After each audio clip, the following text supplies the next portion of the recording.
So, yeah, I've had narcolepsy a very, very long time. And it's, I don't even remember what life was like before narcolepsy, really. Um, so, I played lots of sports when I was a kid, completely normal life. Mother never let me sleep in because she was like, you got to get up and get things done, Nicole. High school was completely normal, played lots of sports. I was very athletic, got really good grades. And college, played on the golf team in college, Northern Illinois, and I was falling asleep in all my classes. And it was very hard for me to sit through any class. Taking notes, falling asleep, writing my dreams down. Um, my dreams were always very vivid for as long as I can remember. My friends always liked me telling my stories of my dreams, and I was always thinking people were in the room with me, like my roommate, and she never really was. And I'd wake up, go, "Where is she? Oh, that's right, she went home for the weekend. I swear, I thought she was just right here." But that all seemed normal, just the normal part of life. I had sleep paralysis. I didn't have a name for it, but I could always feel myself trying to wake up, and I never could, or the dreaming. Um, went to falling asleep, driving, lots of falling asleep driving, lots. Stopped by police officers, um, being tested for being drunk, and I wasn't. Um, so it's falling asleep at stoplights, just lots of falling asleep. Went to many doctors, and nobody could find anything wrong with me. They thought maybe some hormones. Everything seemed normal. Kept going to doctors. Nobody found anything. I kept falling asleep. Never took a nap because that was a sign of laziness in my brain. So I never napped until I was diagnosed. But eventually, after I graduated from college, I started playing on the LPGA Tour, which is the highest level in the world, playing golf. And I was still falling asleep everywhere. And until one day I developed cataplexy. So, this cataplexy, once that kicked in, they gave me a diagnosis. And I thought it was the greatest thing in the world. Finally, I know what's wrong with me. And I was thinking I wouldn't be able to play golf anymore, but I could because they gave me medicine that got rid of my cataplexy. However, that cataplexy made me even more tired. So I spent the next 5 years trying to figure out how to stay even more awake. Um, but I didn't have my cataplexy as much anymore, and I could still play golf. So I was really happy. I had gained a whole bunch of weight. I got really big, like 100, 230 pounds, and I was super sleepy, had to hire a caddy to drive my car around for me. Everything was really bad. But I kept going because I just took naps and found a way to put one foot in front of the next. And I wanted to play golf, and I did. And eventually I found a conference like this. And I, for the first time in 5 years, I met other people with narcolepsy, and the entire room was basically asleep. I looked around. I looked at my mom, and I'm like, "Mom, I'm falling asleep. Can you tell?" Because I'm so used to fighting to stay awake. Like, I'm like, "Can you tell I'm falling asleep?" Nicole, look around. Everybody's asleep. So I was really happy to see that. But at the same time, I was also super inspired because there were people there that taught me some things that would help me stay awake, like drink water, eat the right foods. What's making you more sleepy? Like, the doctors never talked about that with me. They just got rid of my cataplexy, gave me amphetamines that didn't work, um, and then I got heavy and depressed and whatever. But meeting other people with narcolepsy, I learned a lot of new ways that I could help myself. I also learned about some new medications coming out on the market. I met somebody that had been on gamma, that GHB drug. He was a lawyer, and he had been taking this GHB drug in some clinical trials many, many years before that, and he was still able to be on it because of the clinical trials. And his cataplexy was gone.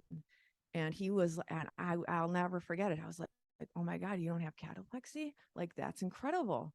like, I was like so inspired to maybe there's going to be something that can help us. And so I left that conference, and I started taking better care of myself and eating better and drinking lots and lots of water and paying attention to what made me more sleepy and what made me more awake. And that really helped a lot until I found a good doctor.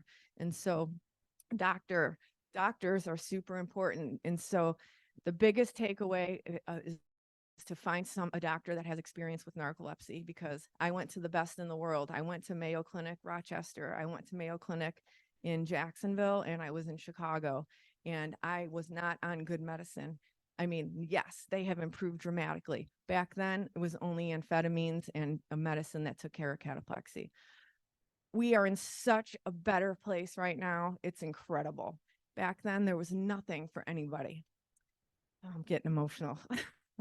But it is so important to find a good doctor. And I found one in 2001 or two, and I got my medicine back better, and I felt better. And over the years, the medicines have just gotten better and better.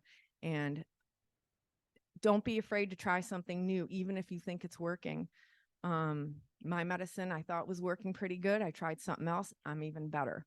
Two years ago, over 25 years of having narcolepsy. 2 years ago, I added another medicine. I'm even better. Like, it's incredible.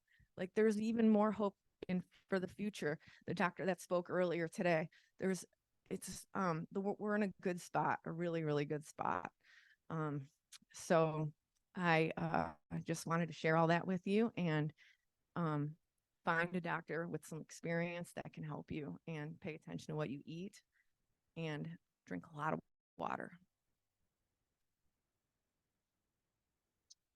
So we're going to hear from these other people with narcolepsy, which I love hearing from people with narcolepsy, because everybody's story is different, but yet the same. So this is going to be Tom Heckmaster.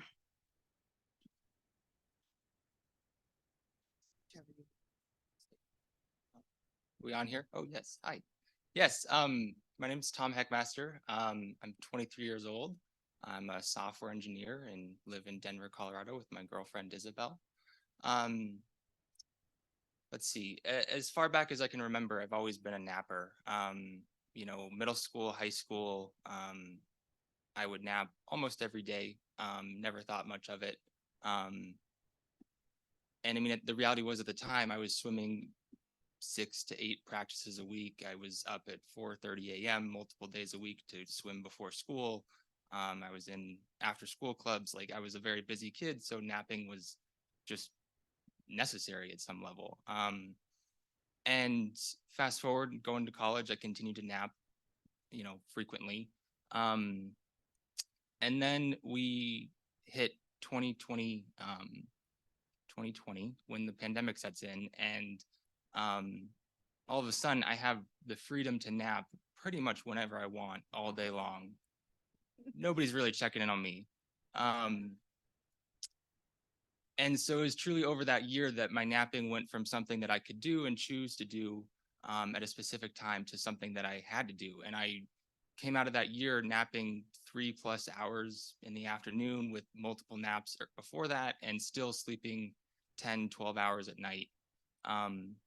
And the really unfortunate thing is that I never questioned that. I always just thought it was a bad habit. I was just needed to get myself up. I needed to not eat so much or do something different. Like, it was only ever my fault that I was napping truly excessively over the course of that year.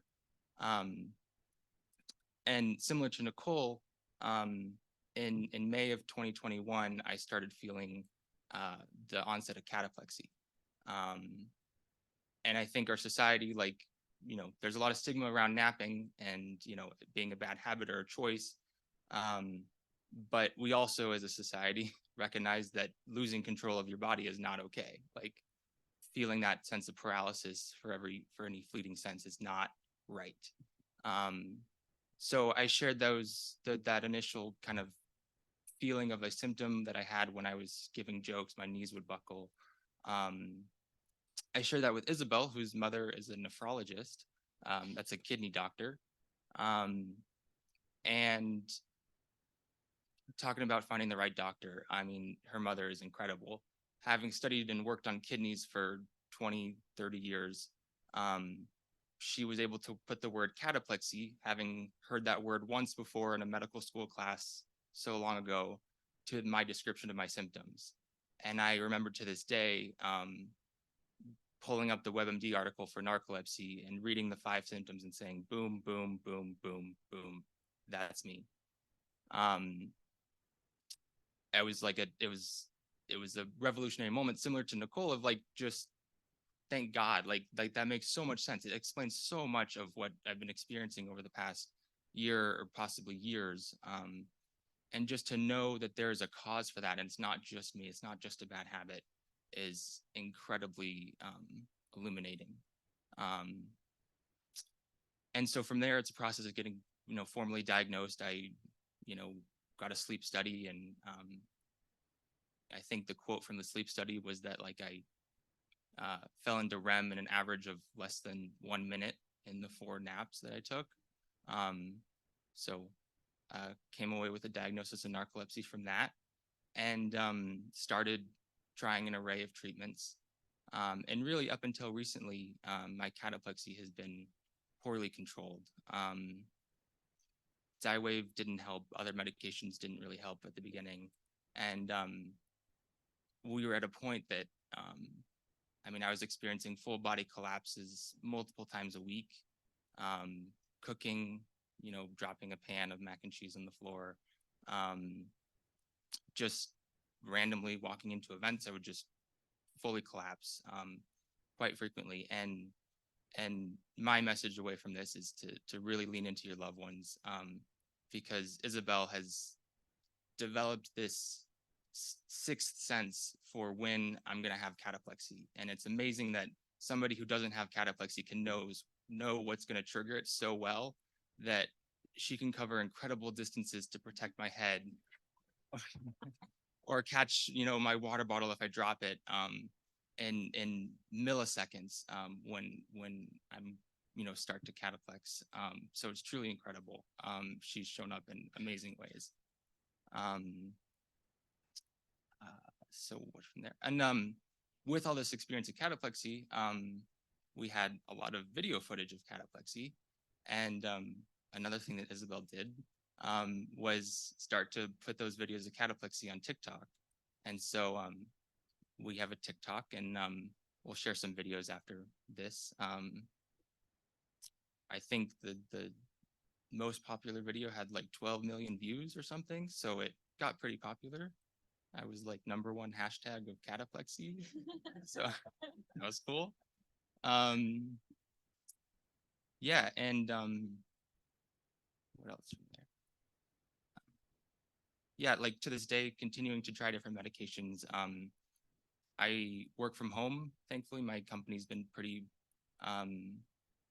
lenient on, as long as I get my work done, I can kind of build my own schedule, and I still nap, 3 to 4 times a day, but they're typically more condensed and only like 10 to 15 minutes, thankfully. And as I said, trying new medications, my cataplexy is now under much better control, with the exception of last night. We got back to the room, or we got off the elevator at our hotel, and our room was the first door on the left, and Isabel goes running down the hall thinking our room is at the end of the hall. And I'm left, right outside our door, like laughing at her, but falling over with cataplexy. Yeah, so with that, I can show a couple of the videos of the cataplexy on our TikTok. There is no sound.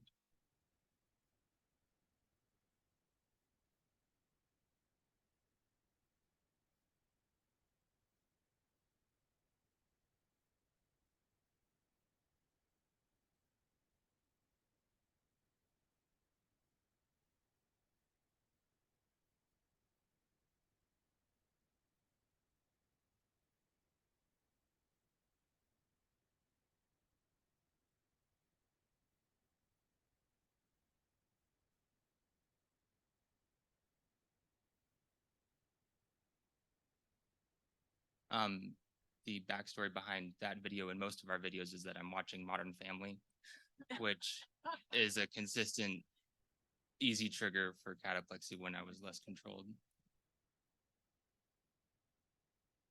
This one I'm playing, I think, NHL 2K10 on the Xbox, another instant trigger.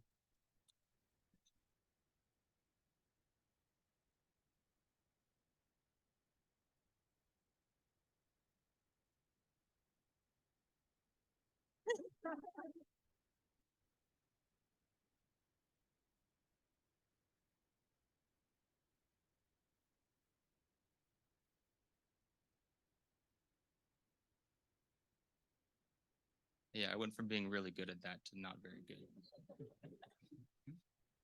Is it way more fun now playing the game with less cataplexy? I actually haven't tried it. I've been a little too nervous to. Maybe you should. And then I think I've got one more. This one just is more of a standing one.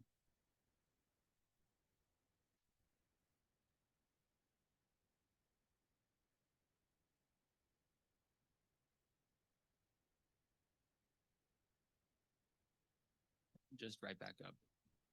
And again, along the lines of leaning into your loved ones, the community that we found on TikTok has been incredibly positive, and so many people reaching out with similar conditions, wanting to help in any way they can, not knowing anything about this, but still commenting this is incredible, keep it up. Enormous positivity from that experience. So, not everyone's as lucky as me to get as quick of a diagnosis or have as close of loved ones. But everyone that you can look to and share your story with, I've experienced has responded incredibly positively. So I encourage everyone to share their story and just be open about it and embrace it, and people will show up in incredible ways for you. Thank you. Thank you, Tom. That was really great. I can totally relate.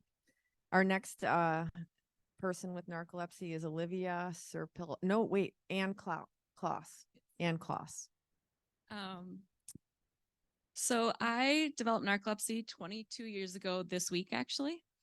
I was my senior year in high school, and I went from being super high achieving to super failing at everything. And so for example, I found out in September of my senior year that I was a National Merit Scholar, which means I took a test well, but it also means that I was in the top 0.5% in the country of who on this test. So I was in the 99th percentile. And 2 months later, I was getting diagnosed here at the Mayo Clinic, and I was told I was in the 99th percentile for severity of symptoms. So kind of reflects how much my life changed. It really took a 180. And really every aspect of my life has changed since then. College took me 10 years. It was a huge achievement to get through. It was very difficult. So I'm proud of myself for that. But I've the last 2 to 3 years I've started to do much, much better. Before that, it was 19 to 20 years of just functioning at various levels. Sometimes it was a challenge just to get through the day, to feed myself and get through to the next day. And that was with really good doctors and everything, but now there's like Nicole said, there's much better medications available now, which is really fortunate.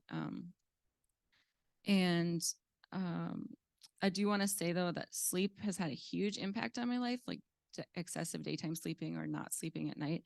But it's only been one aspect of narcolepsy for me. The cognitive effects, like executive functioning and what I called my sloshy brain, have had at least as much of an effect, and they've gotten in my way of my life just as much. I will say I've been very fortunate in 3 ways with narcolepsy. One is cataplexy. Pretty much since I've been diagnosed, I haven't really had cataplexy since I've been on medication for it.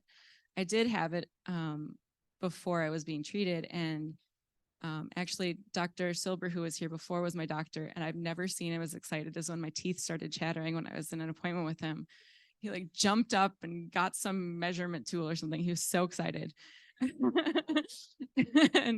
the other thing is I've been really fortunate. My parents took me right to the Mayo Clinic. Well, I was diagnosed as, misdiagnosed like so many people initially, but they were like, no, there's something more happening here. So I was diagnosed within 3 months of the symptoms starting, which is very lucky. And they've been unbelievably supportive for me through these last 22 years. It probably seemed like a lot longer than that to them. And my brothers and their families have just been incredible. And that's made a huge difference for me. And I also just want to say that when I was diagnosed, I made the decision, I'm going to have a really positive attitude about this. But, and I remember even saying like, I was grateful for having narcolepsy, which now I'm kind of wondering what I was thinking. I think I was just really desperate to find a silver lining, but, no, narcolepsy really sucks. My life doesn't, but narcolepsy does. And, I'm also going to share a little story I wrote that I use now. I work with kids, and I use this to sort of explain to them what narcolepsy is and what I'm dealing with.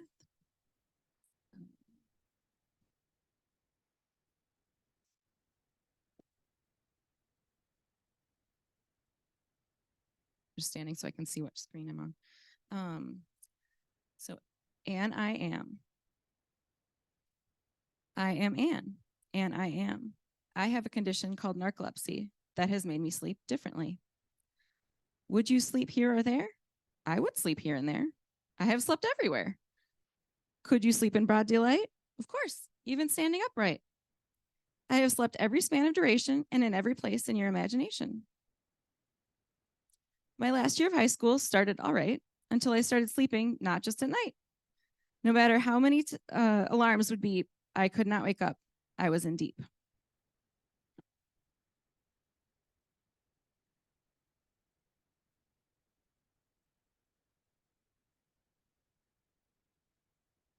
My hands are a little shaky from the stimulants.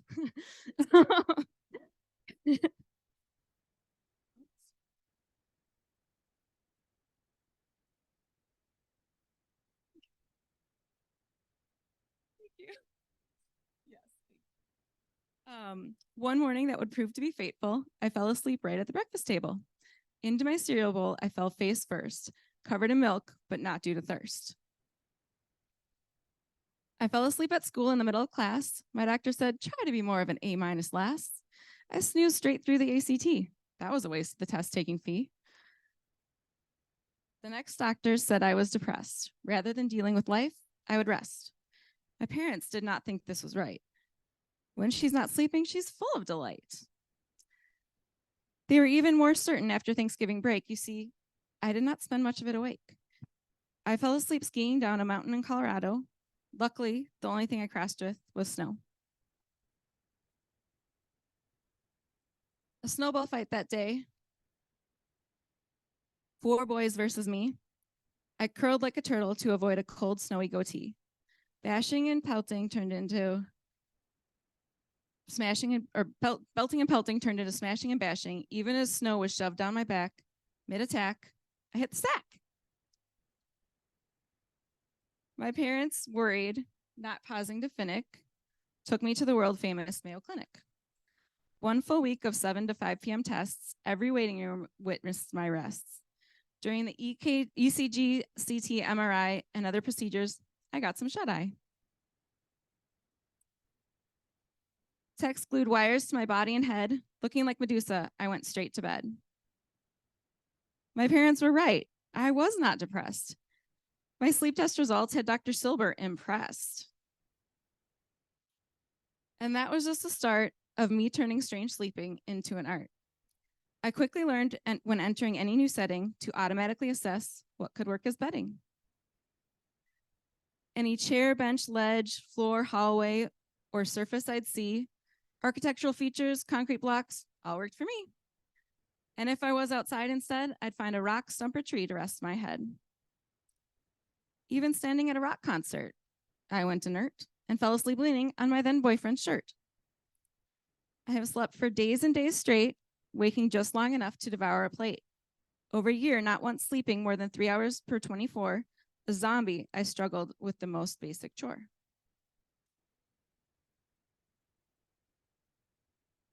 Awake and alert are each my holy grail, both occurring at once, my white whale. My mind up and going, trapped in my body sedated, or else physically awake while my brain hibernated. My thoughts often get stuck, hitting impasses. It feels like my mind is a pool of molasses. Before, my mind's functions were exemplary. Now I compete with a goldfish's memory. There is one situation my eyes have not closed, and that's as a driver on the road. I've pulled off to the side, found a hotel nearby. If I feel drowsy, I choose not to die.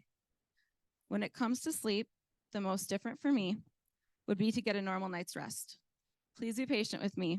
I'm doing my best. Thank you.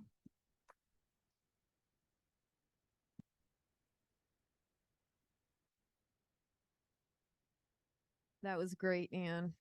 We all can relate to all of that. Our next speaker is Olivia Sirpilla. Hi, everybody. It's so funny, like, not funny, but it's just so ironic. You go through, I haven't heard that story before, and I just like relate to so much of it. Like, almost makes me emotional. But also, like, I'm sitting up here waiting to talk, and like my legs are like jittering, and I didn't have my morning workout with like my stimulants, and I just am like, oh, everyone's gonna judge me here, and then here you are, like this. So it's kind of, I don't know, it's so nice to be in this community. But anyways, I don't have any visuals, just so I might be the most boring last story, but hopefully that's okay. So I have had narcolepsy for 6 years. I'm 26 years old. It took me about 2 years to get the diagnosis, and that is way lower than the average time. I can't imagine the people who have had to deal with having narcolepsy undiagnosed for longer than that, because I have to tell you, like, those are like some of the worst 2 years of my life, no doubt.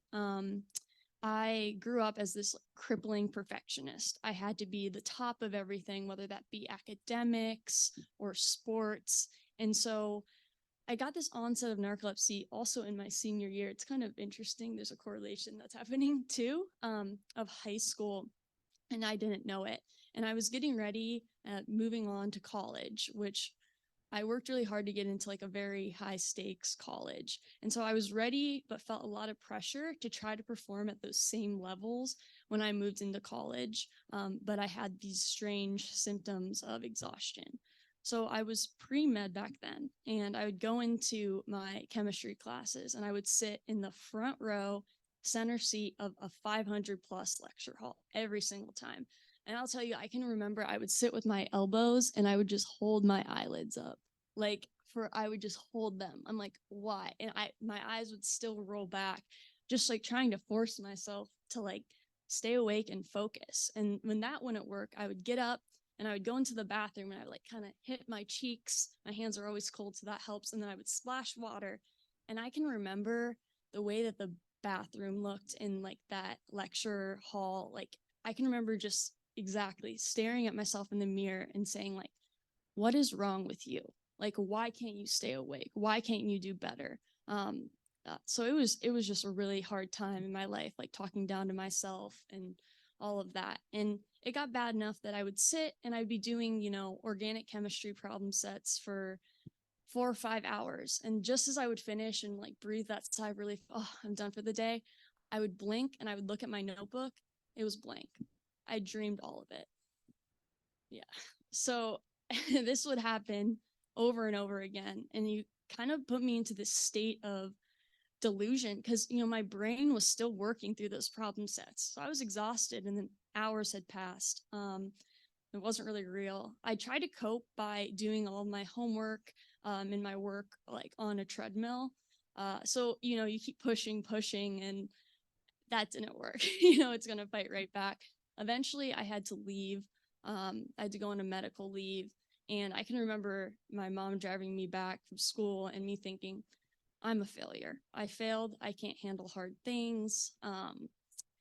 Somehow I've willed myself to be so exhausted that, or I've willed myself because I can't handle the pressures of life to be so exhausted and do this to myself. And so that was like the self-talk that I had. And I went to so many different doctors, and they said, with my mom, and they said, you know, your daughter, like, she has very severe depression. And that is why, you know, she is so tired. I was sleeping when I got home 20 hours a day. And that is not me. I'm like very active, very excessively energetic. And I eventually, after so many professionals tell you the same thing, you start to believe it. But sorry, it was my mom who was like, she's actually here today, but my mom like believed in me, and she said that there's something else going on here. And she kept pushing. Without her, I would have never gotten my diagnosis. I would have never went to the sleep study, because I would have just kept telling myself the same thing that I'm sure a lot of you hear. So I guess the first point of me talking today is like the importance of having the support system. I think Tom also mentioned like his girlfriend, and like you mentioned your parents. Like, I mean, I can't imagine people out there dealing with this alone. And like, that's why I come to these, because I want to try to help be a part of this community and stop people from going through this like agony that's happening through narcolepsy. And then like kind of the second point is a little bit more like, well, both of them are positive notes to have people that are so loving and caring in your life. But the second point is just that narcolepsy in some ways has actually allowed me to discover one of my biggest passions in life. During this time when I was on this medical leave, sleeping 20 hours a day, not knowing what was wrong, I just said, I want to contribute something to the world, like in some way. I don't know, even in the smallest way. So I started just cold calling professors in my local area in Ohio, where I'm from. So I cold called, just asking, can I come in and do biomedical research? Can I do anything? I'm sick. I don't know what's wrong, but like, I just want to do something. And there was one professor who did answer, and he said, sure, come on in, I'll teach you. I mean, he's like a second father to me now. He's amazing. So I would go in there, and he would talk through these scientific concepts, all like within the biomedical research space. And we would go through assays, and he taught me everything with like cell culturing and the fume hood. And something really weird happened. I'd be sitting there, and I'm like, I'm not falling asleep. What's going on, you know, for the first time. And that's kind of when I realized that, along with the amazing medications that's made like a world of a difference in my life, there are ways that you can find things that you're so passionate about and things that excite you intrinsically. And it gives you that energy, that wakefulness that your lack of sleep cycle doesn't give you. And so I kept pursuing that. I stayed in research, and I actually ended up, now I'm doing my PhD in molecular pharmacology and experimental therapeutics here at Mayo Clinic. So I'm wakeful because I'm doing what I love. And so I really hope that other people here can try to take this as a way to try to do what you love. You'll get that intrinsic energy and excitement, and it'll make life so much more enjoyable and bearable. And I never would have done that if I didn't get narcolepsy. I never would have went down that path. So yeah, thank you guys all for listening.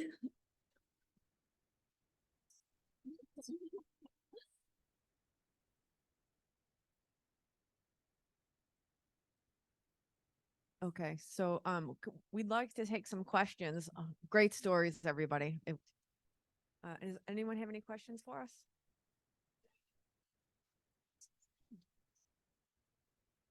This question is for Anna. Just Anne. Ann, what do you do? Well, yeah, what do you do with the kids? All sorts of things. I started volunteering where I'm working now last year, and they would go to the gym. I'd be doing arts and crafts with some of them, and they'd go to the gym, and I was like, well, what are you guys doing there? Running around in circles. And I was like, oh yeah, I'm sure. I went there. They were running in circles. So I come up with activities because I have more experience with kids. So I come with all sorts of activities to do with them and games and things, and try to get them more engaged. And it's also what I'm doing right now is I work at a bilingual learning center. So it's also Spanish. So I'm getting to practice my Spanish at the same time, which is nice. I currently work as a paraprofessional with special needs individuals in Cedar Rapids, Iowa. And I love that you wrote this, because a common goal of mine is to write children's books that kind of illustrate, the complexities of our disorder. So I'm gonna tap in with you after this. Like, that's dope. Anybody else have a question? Yes.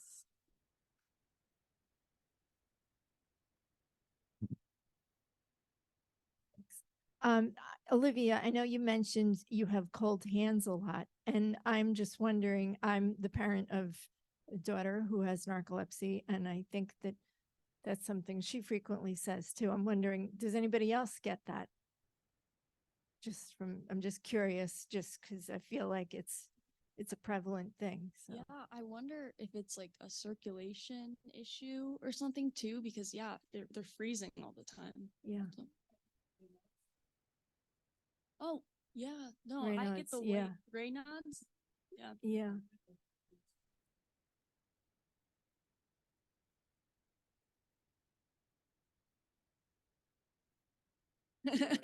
I wish the microphone. No, this has been well described. I'm not sure in narcolepsy alone there's unmedicated, but in patients using amphetamines or anything that interacts with the norepinephrine system, those things can cause vasoconstriction, particularly in the periphery, which can cause cold hands. But there are reports of Raynaud's syndrome, and rarely that patients that have Raynaud that may not tolerate stimulants because of that.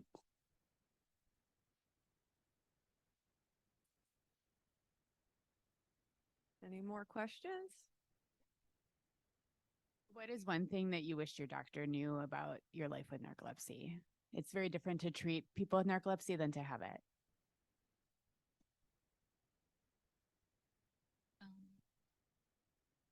I can go.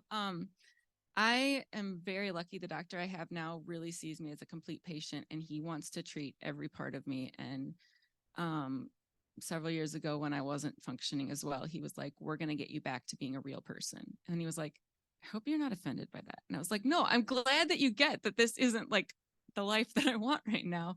I think for me, it's just that narcolepsy does affect every aspect of life. Jobs, social, I mean, everything in addition to all the side effects and everything else. And I think for me, when I was diagnosed, there were only 4 symptoms of narcolepsy. The 5th one of the cognitive effects and executive functioning and stuff hadn't been considered part of narcolepsy. And so that was one of the things that was hard for me, because I was like, well, I guess I'm just failing at all these things. It must, if it's not the narcolepsy, even though I developed it with it. So just looking at everything and recognizing that it affects all aspects of life is what I would hope doctors would see. Yeah, I would say just that kind of, I wish within the medical community that there was more synergy in sleep medicine, because I'll go to some doctors, like even like here at the Mayo Clinic, and they will not know the full spectrum of symptoms, and it makes you kind of blame yourself for certain symptoms that you have. For example, I was on 40 milligrams of Ritalin, and I was, had a lot of anxiety with that, which is making me more sleepy. And so the doctor I went to said, let's give you another 40 milligrams. So then I was on 80 milligrams of Ritalin, and I said, don't you think that this is just going to make me more anxious? And well, if you're less sleepy, don't you think you'll be less anxious? And so it was very difficult. And I was like, well, I'm also having like these symptoms. I don't want to feel this anxiety. And then I started developing like skin picking, and like my hair was falling out really bad. And well, you're not sleepy though. And I was like, but this is this. So I eventually had to leave, and I had to go somewhere else. And the treatment that doctor gave me, like I explained, yeah, like I'm kind of off the walls, like awake right now on 80 milligrams of Ritalin, but like my insurance company doesn't even accept that for someone of my weight. And then I'm having all these other symptoms. And she looked at me and said, like, that's horrible. Like, that's horrible to deal with. Like, we don't, that's not a way to live. So, I mean, I guess it's just acknowledging every symptom that someone has and trying to, other than just sleepiness, and trying to really see them as like a person and not just like, you're sleepy, let me fix this with this drug, if that makes sense.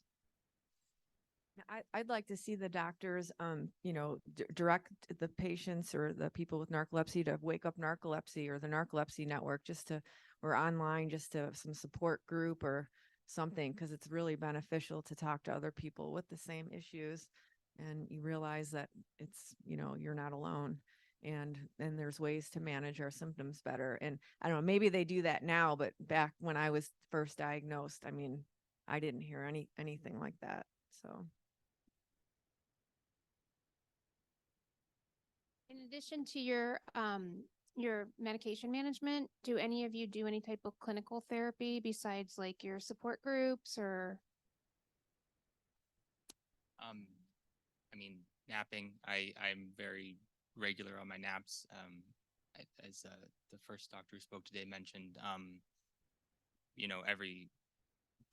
with pretty strict regularity, I have my 12-minute naps multiple times a day, and that's about the best physical thing I can do to maintain wakefulness, I think. Similar to that, one of the things that's helped me the most, I see medications and then like behavioral strategies as both being necessary. They both on their own don't do enough to be effective, and each of them makes the other more effective. I find that having a super strict sleep schedule has made a huge difference. I developed narcolepsy, like I said, my senior year in high school, and I went off to college, and suddenly I had a bedtime when it was supposed to go the other way. But I stuck with it because it made such a big difference. So waking up the same time every day, weekends, holidays, everything, has made a huge difference. The other thing I just want to mention is full spectrum lights. Before they were really very available, I went to Florida for spring break and hadn't been able to wake up for school before school was over. And when I was in Florida, I was waking up at like 8 and 9 in the morning, and what is going on? Is because the sun was coming in. And I went back and they told me about these full spectrum lights, and it looks like a mini tanning booth the way they made them back then, really ugly. And I put a out of town timer on it so it would go off and start shining on me about a half hour before I took my meds. And that also really makes waking up a lot easier. I also, when I first was diagnosed and went home, I also went and saw like a counselor, like psychiatrist, because it helped me rationalize my new normal and how can I, see myself in a different light. So that made a huge difference because I kind of understood who I am more so from that. And why does this stress me out and then make me exhausted? Why is there this need to be so much of a perfectionist? So that kind of thing made a big difference, especially when you're, dealing with a new normal or a new diagnosis.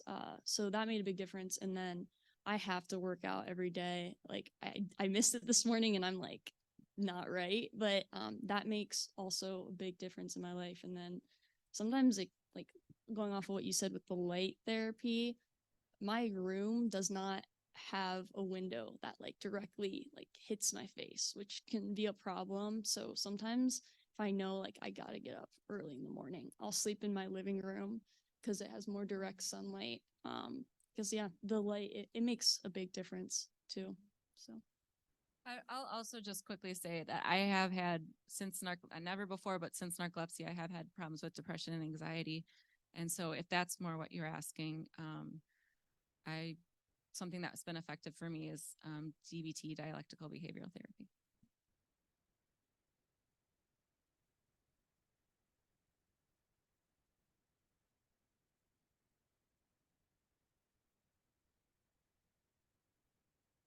Thank you, everyone. That was really amazing to hear your stories. I think you touched everyone's heart in this room. So thank you for being so brave to share. One thing I wanted to say too is Tom Heckmaster ran on our 2023 Boston Marathon team and raised over $11,000 for Wake Up Narcolepsy Research. One other thing too with Tom's cataplexy is we know it's hard to put that into words when we're trying to explain that to a doctor. And so I'm so glad that he was so brave to put that on his TikTok. I have shared that with numerous doctors that hope to use it in their education, their medical education for their students. It is time for lunch. So we will break now. And the people who, again, are sitting at a table with no number will move into Windsor Hall 2.